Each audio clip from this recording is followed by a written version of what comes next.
사교육비라는 말은 완전히 잘못된 명칭입니다. 결론부터 한번 말씀드리자면 이 문제는 어느 누구도 사실 해결이 불가능합니다. 자, 그럼 원인이 뭘까요? 왜 이 상황을 개선하지 않을까요? 진범은 다른 곳에 있습니다. 이 환란의 진범은 안녕하세요. 자본주의 길잡이별 폴라리스 유진입니다. 오늘은 좀 암담한 우리의 현실 얘기를 또 해보려고 합니다. 이런 얘기 자주 해봐야 저만 손해일 거라는 걸 잘 알고 있는데 이번 주제는 저하고도 좀 직접적인 연관도 있고 제가 실제로 고민해보고 경험했던 당사자이기도 하고 제 자본주의 항해일지에 꼭 기록으로 남겨두고 싶은 주제여서 이번 영상을 준비하게 되었습니다.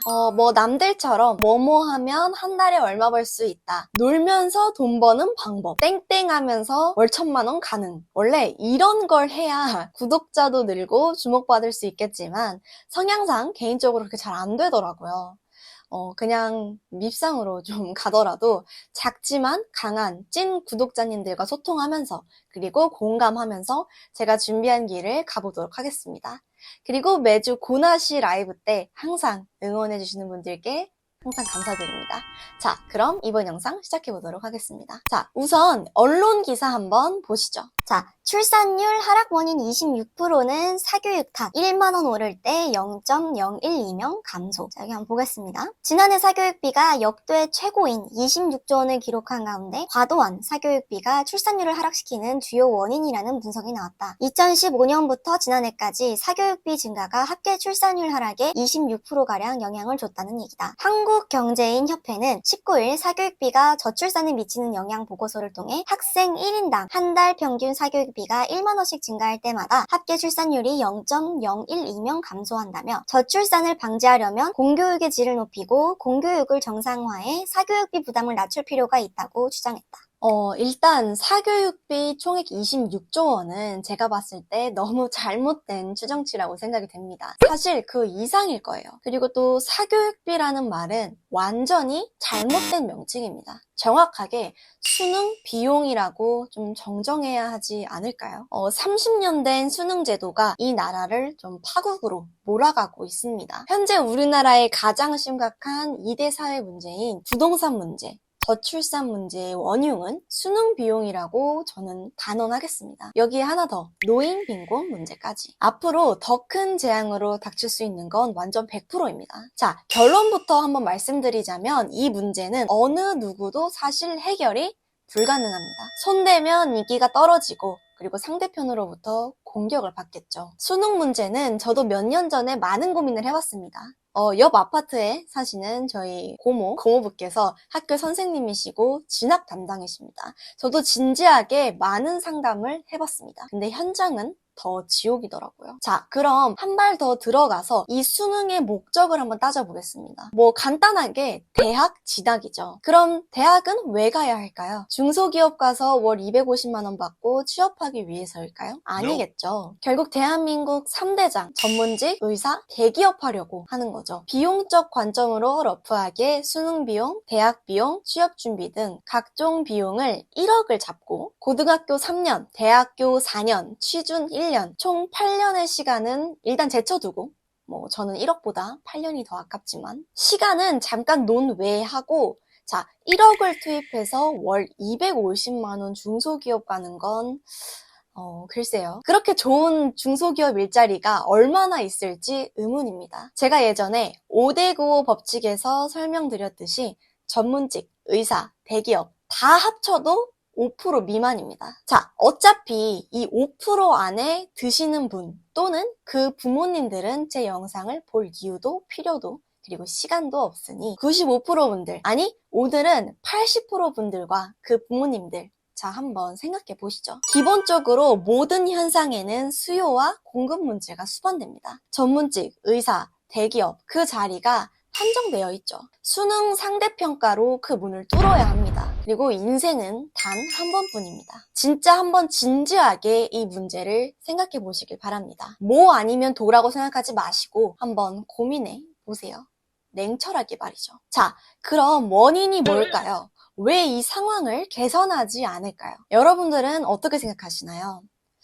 그냥 단순한 업계의 카르텔일까요? 부모님들의 불안한 심리나 콤플렉스들을 자극하고 이익만 추구하기 때문일까요? 글쎄요. 입장 생각해보시면 그냥 시장인 거죠. 수요가 있으니 거기에 대응하는 겁니다. 어느 종편에 성적을 부탁해 티처 땡이라는 프로그램을 한번 보세요. 방송국도 수요가 있으니까 자본을 투입합니다. 말 그대로 시장이 크기 때문에 이윤 추구를 합니다. 자본주의의 당연한 아주 자연스러운 섭리겠죠. 얼마 전에 모 학원은 메이저 의대 정시 정원 2명 중 1명은 자기 학원 출신이라고 모집 광고하면서 과징금 18억을 부과받았다고까지 합니다. 이 사람들 그냥 18억 내고 광고하는 겁니다. 왜? 어차피 수익이 더 크니까. 이런 사교육 업계의 대담한 행동. 이건 카르텔 또는 업계의 유명 일타 강사만의 문제일까요? 그냥 비즈니스죠. 수요에 대한 대응입니다. 불안한 부모님들 자극하고 과장, 허위 광고하고 과징금 내도 세금만 잘 내면 그나마 다행이죠. 거기까지죠. 비즈니스니까. 진짜 문제는요, 여러분들. 아니, 진범은 다른 곳에 있습니다. 이 환란의 진범은 그 사람들이 아닙니다. 누구냐면요.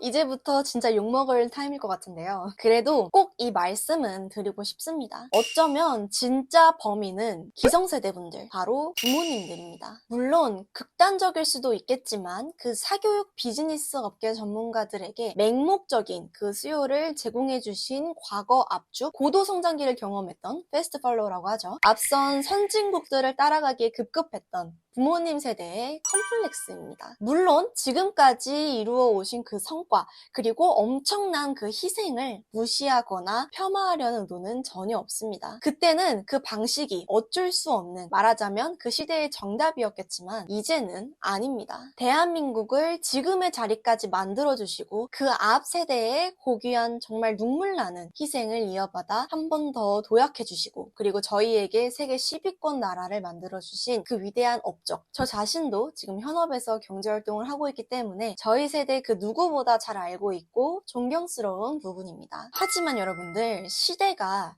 변했어요. 변한 게 문제가 아니라 앞으로 정말 엄청난 격변이 기다리고 있습니다. 그 변화의 속도가 점점 가속화되고 있죠. 그럼 제 경험과 생각에 대해 한번 말씀드려 보려고 합니다. 제가 서두에 말씀드렸듯이 저도 많은 고민과 상담을 했었던 내용입니다. 일단 인생은 한 번뿐이라는 대전제 위에 직업은 회사원, 공무원, 자영업, 다른 말로는 사업이라고 할 수도 있겠죠. 근데 오늘은 자영업이라고 하겠습니다. 이 범주에서 저는 회사원을 탈락시켰습니다. 왜냐? 첫째는 저는 5%가 아니기 때문에. 전문직, 의사, 대기업 도전은 현실적으로 불가능하다고 판단했습니다. 극히 낮은 가능성이었기 때문에 제거했죠. 8년 하고 1억이라는 돈을 투입해서 기대할 수 있는 성과가 너무 비효율적이라고 판단했습니다. 그럼 남은 선택지는 2개였습니다. 여기서 한 번 더 고민이 시작됩니다. 제가 무슨 장원급제로 5급이나 7급도 아니고 9급을 도전해야 하거나 자영업 중에서 선택을 해야 하는데 수능이 과연 어떤 의미가 있을까? 9급 공무원 도전은 수능과는 아무런 연관이 없었기 때문에 부모님과 상의하여 과감히 수능을 포기하고 특성화고 진학을 결정하게 됩니다. 물론 사회적 시선은 제가 감당해야 하는 몫이겠지만 시간과 효율성 면에서의 이익이 더 크다고 저는 판단을 했어요. 결국 보수적인 저희 공무원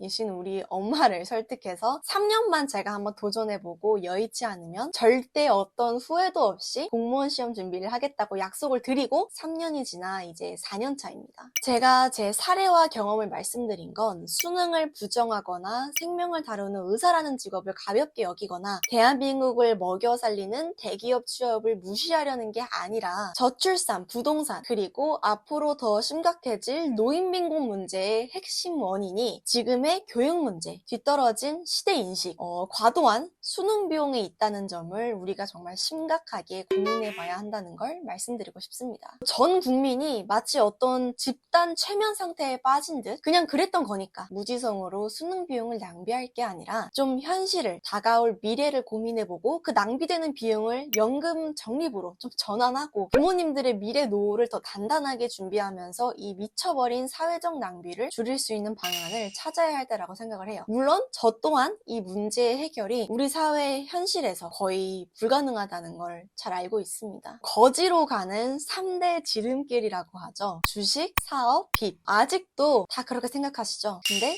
저는 반대로 생각을 합니다. 부자로 가는 슈퍼패스가 주식, 투자죠. 그리고 사업, 빚, 레버리지입니다. 지금은 예전 부모님 세대처럼 요식업을 창업하고 오프라인 점포나 사무실을 구하고 권리금 투입으로 시작했던 시대가 아닙니다. 플랫폼 기반 창업, 지식 창업, 디지털 관련 창업 등 시도 비용이 작은 시대입니다. 예전엔 1억 들여서 창업을 해야 했다면 지금은 200만 원짜리 시도를 50번 할 수 있는 시대입니다. 때문에 실패를 두려워할 게 아니라 그 실패를 통해 개선 과정을 거치면 그리고 포기하지 않으면 분명 좋은 결과를 기대할 수 있습니다. 무엇보다 이 작은 자원도 없는 분단국가 대한민국을 이 자리까지 만들어주신 우리 부모님들의 불굴의 의지, DNA가 우리에게 있습니다. 마지막으로 제가 경험했던 우리나라 진로진학 교육 진짜 핵심 문제, 모두가 포기해버린 이 문제를 누구도 해결할 수는 없지만 그나마 개선해볼 수 있는 방안을 한번 제안드려보려고 합니다. 저는 이렇게 생각을 해요. 최소한 1년에 10시간 정도, 최소 중학교 1학년부터 고2까지 5년 이상은 경제금융교육을 강화해야 한다고 생각합니다. 교과서에 나오는 경제가 아니라 현실적인 경제교육, 특히 금융교육이 정말 중요합니다. 이것만 개선해도 첫째로는 진로 진학 문제 고민 시 선택지 그리고 시야를 넓힐 수 있습니다. 꼭 이 기회를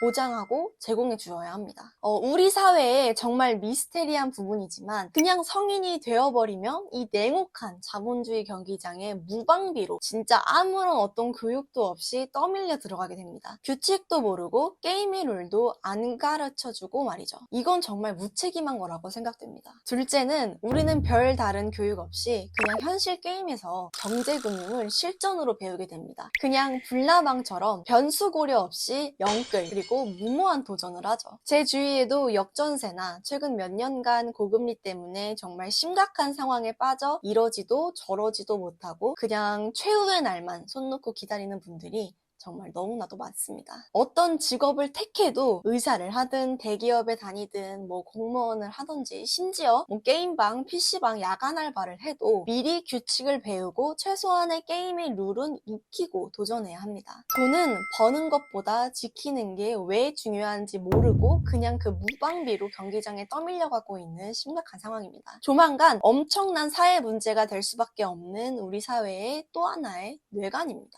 정말 진짜 꼭 가급적 최대한 어렸을 때부터 경제금융교육이 정말 너무나도 필수적으로 중요합니다. 이 부분은 꼭 고려해 주시길 바래요. 자, 다시 한번 정리하겠습니다. 저는 수능을 부정하는 건 아닙니다. 다만 수능 비용이 너무 비정상적이고 이 문제를 개선하지 않는다면 저출산, 부동산, 노인빈곤 문제 해결 불가능합니다. 지금은 과거와 달라요. 미래는 완전히 다른 세상입니다. 최대한 어릴 때부터 경제금융교육이 필요합니다. 우리에게도 그 부모님들의 불굴의 정신 DNA가 있습니다. 오늘 영상도 시청해주셔서 너무 감사드리고요. 자본주의 길잡이별 폴라리스 유진이었습니다. 다음에 만나요. 안녕.